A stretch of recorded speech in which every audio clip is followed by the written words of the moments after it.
ছাব্বিশের ভোটের আগে ফের উদয়ন গুহর হুমকির সুর। একটা বিধানসভা কেন্দ্রে যদি একজন তৃণমূল কর্মী আক্রান্ত হন তাহলে কোচবিহারে 8টি বিধানসভা কেন্দ্রের বিজেপি কর্মীদের পেটাতে হবে, যাতে এই 8জন বিজেপি কর্মীদের পরিবার তাদের ওপর চাপ তৈরি করে। নিদান উত্তরবঙ্গ উন্নয়নমন্ত্রী উদয়ন গুহর। আর এখানেই শেষ নয়, তার আরও নিদান, এমন ব্যবস্থা করতে হবে যাতে কেউ এজেন্ট হতে সাহসী না পায়। কি বলছেন তিনি, শোনাবো আপনাদের।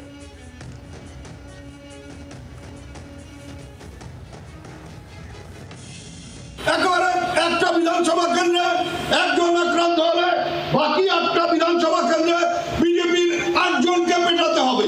ওই বিজেপির 8 জনকে পেটাতে পারি, তাহলে দেখবেন ওই 8 জন এবং তাদের পরিবারের লোকেরা বিজেপির উপর চাপ সৃষ্টি করবে যে তোমরা গুলি চালিয়ে ঘরে বসে আছো আর ডান খাওয়ার লাগছে আমরা, তাহলে আর দেখবেন ওই সাহস করিয়া আর এইসব গুলিগুলা চালাবে না। এই মুহূর্তে আমার সঙ্গে সরাসরি রয়েছেন প্রতিনিধি দেবজ্যোতি কাহালি। দেবজ্যোতি, উদয়ন গুহর মুখে গলায় বলা যায় যে এই ধরনের বিস্ফোরক হুঁশিয়ারি তিনি দিয়েছেন, তার নিদান, এই প্রসঙ্গে কি জানা যাচ্ছে নেতৃত্বের তরফে?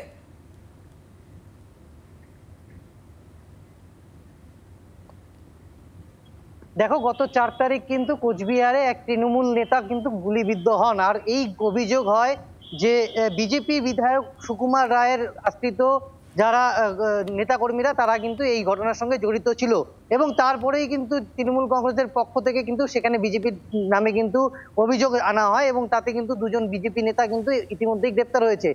গতকাল বিকেলবেলায় সিতাই বিধানসভা এলাকায় 21শে জুলাইয়ের প্রস্তুতি সভায় উত্তরবঙ্গ উন্নয়ন মন্ত্রী উদয়ন গুহর দাবি যে কোচবিহারের 9টি বিধানসভার মধ্যে একটি বিধানসভায় যদি একজন তৃণমূল কংগ্রেস কর্মী মার খায় তাহলে আরো 8টি বিধানসভায় বিজেপি কর্মীদের পেটাতে হবে, এমনটাই কিন্তু নিদান দিচ্ছেন তিনি। এবং তিনি আরো যেটা বলছেন, তাদেরকে এমন শিক্ষা দিতে হবে, এমন কাজ করতে হবে যাতে করে 2026-এর ভোটে তারা যাতে এজেন্ট দিতে না পারে, এমনটাই বিস্ফোরক মন্তব্য উত্তরবঙ্গ উন্নয়ন মন্ত্রী উদয়ন গুহ। তবে তার এই মন্তব্য ঘিরে ইতিমধ্যেই রাজনৈতিক চর্চা শুরু হয়েছে। বিজেপি বারংবার বলছে, উদয়ন গুহ বারবার কিন্তু হুঁশিয়ারি দিচ্ছেন, তবে 26-এর ভোটের আগে ফের আবার কিন্তু উত্তরবঙ্গ উন্নয়ন মন্ত্রী উদয়ন গুহর এই নিদানকে কেন্দ্র করে ইতিমধ্যেই রাজনৈতিক চর্চা শুরু হয়েছে। দেবব্রত, দলের তরফ থেকে কি তার এই নিদানের পর কিছু প্রতিক্রিয়া পাওয়া গিয়েছে?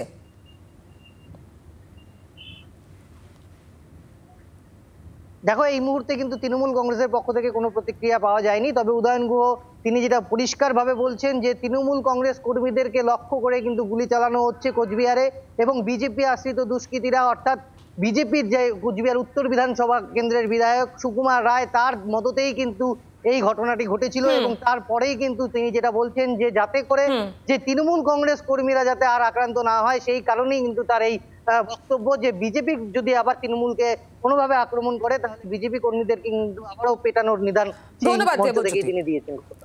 এদিকে উদয়ন গুহ আরো কি প্রতিক্রিয়া দিয়েছেন, শোনাবো আপনাদের।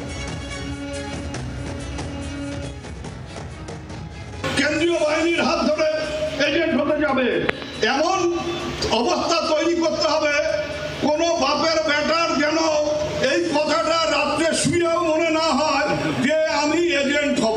এখন এজেন্ট হওয়ার সাহসী যাতে কারণ না হয়, সেই পরিস্থিতিটা তৈরি করবেন। ভোট হবে ভোটের মতো। আপনাদের শোনাবো বিজেপির রাজ্য সভাপতি শ্রমিক ভট্টাচার্য, তিনি কি বলছেন। দেখুন, উনি তো মার খাবার ভয়ে তৃণমূল কংগ্রেসে যোগদান করেছেন, সেই জন্য মধ্যরাতে একবার ওনার ঘুম ভেঙে যায়। কিভাবে তৃণমূল ওকে যোগ দিয়েছিল সেই কথাটা মনে পড়ে। সকালে উঠে সেই কথাটাই বলে বিজেপিকে পেটাবো। আসলে ভয়ে আছে, আতঙ্কে আছে। যে ভাষা উনি বলেছেন এবং যে রাজনীতি উনি করছেন, উনি ভবিষ্যতে কোনো সময় মব লিঞ্চিং এর শিকার না হয়ে যান, সেটা নিয়ে ওনার একটা আতঙ্ক আছে, আর তার থেকেই উনি এ ধরনের কথা বলছেন।